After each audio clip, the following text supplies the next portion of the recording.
नाजरीन अस्सलाम वालेकुम। IND टुडे न्यूज में आपका खैर मकदम करते हैं।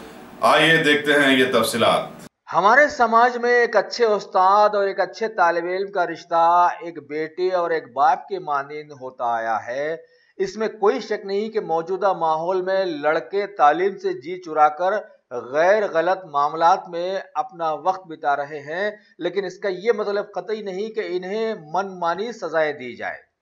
कच्चे जहनों की नशोनुमा में बड़ी मेहनत लगती है, मशक्कत लगती है। इन्हें बेजा मार कर अपने जहन का बोझ हल्का नहीं किया जा सकता।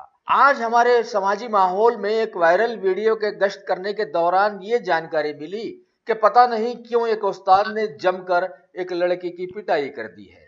मजीद तहकीक पर पता चला है कि ये उस्ताद श्री चैतन्य कॉलेज SR नगर का वाइस प्रिंसिपल बतलाया गया है।